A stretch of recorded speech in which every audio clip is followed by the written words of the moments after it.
faire de telle sorte à nous préparer pour le ciel.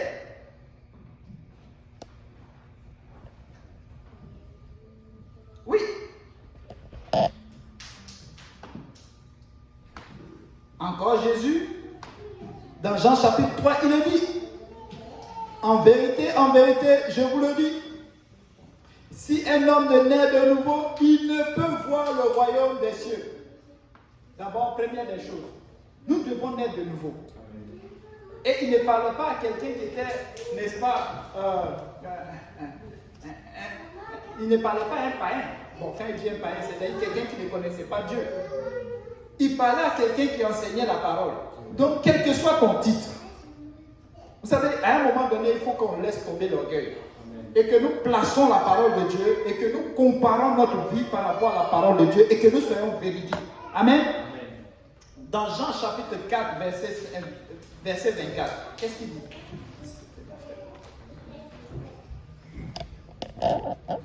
Jean 4, verset 24. Dieu est esprit.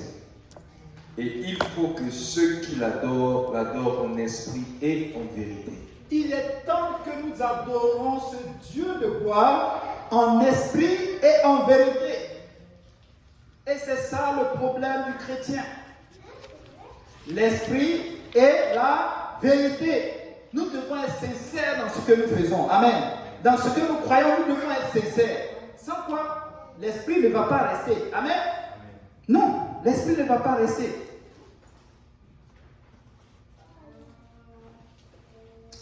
Quelqu'un me disait, c'est quoi le Saint-Esprit?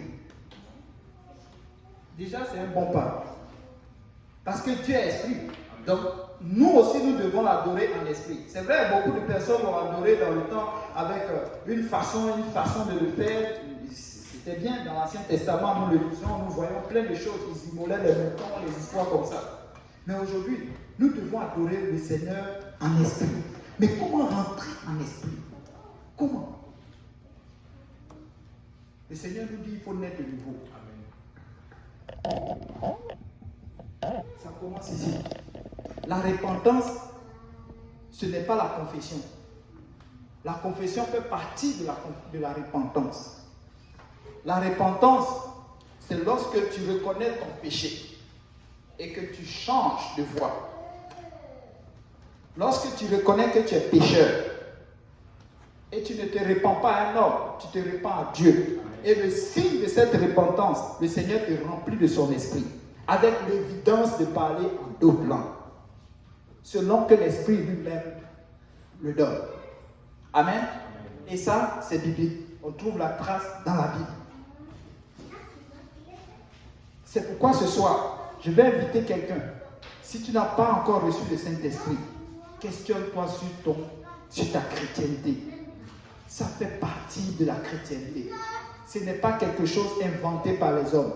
Ce n'est pas quelque chose qui est ancien. Ce n'est pas quelque chose où la date est passée. La Bible nous dit qu'en Dieu, il n'y a aucune nombre de variation. Le même hier Dieu, le même aujourd'hui et le même demain. Amen. Et lui, c'est lui qui dit, si ça ne doit plus faire partie aujourd'hui, il va le décider. Amen. Ce n'est pas à nous de définir ce qui est bon et ce qui est mauvais, ce qui est ancien, ce qui ne doit pas être fait, ce qui est fait. Non, seule la Bible. Amen.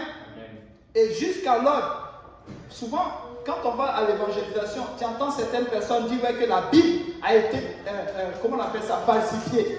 La seule question que moi je leur pose, où se trouve la vérité? C'est-à-dire, où est ce qui est original? Leur réponse, c'est ceci, va sur Internet. Mais non, c'est une folie. Internet, c'est un outil. C'est comme Facebook. Tu me dis, oh, je cherche la vérité. Va sur Facebook. Tu me provoques. Mais non, tu m'envoies la mort. C'est Jésus la vérité. Amen. Amen. Alors Jésus se trouve où? Dans la Bible. Amen. Et la Bible n'a pas changé. C'est la même Bible. Amen. On continue dans Jean chapitre 3. Et Nicodème lui dit, comment un homme peut-il naître de nouveau quand il est vieux? Peut-il entrer dans le sein de sa mère et naître. Waouh! Et très souvent, nous allons avoir ces genres de pensées, ces genres d'obscurité, ces gens, n'est-ce pas? C'est vraiment un orgueil vraiment trop déguisé. Moi qui suis trop grand, comment puis-je entrer dans le ventre de ma mère et puis ressortir? Non, ça c'est la chair qui est en train de parler. Ça c'est la chair qui est en train de parler. Comment moi je suis vieux? Tu penses que moi qui t'ai mis au monde, moi qui ai lu toute la Bible, moi j'ai été à l'école biblique, moi je sais tout. Je suis né en 47, je suis né en 1907.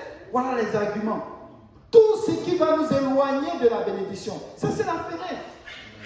Vous voyez, ce sont des choses qui vont nous éloigner, n'est-ce pas, des principes même de Dieu.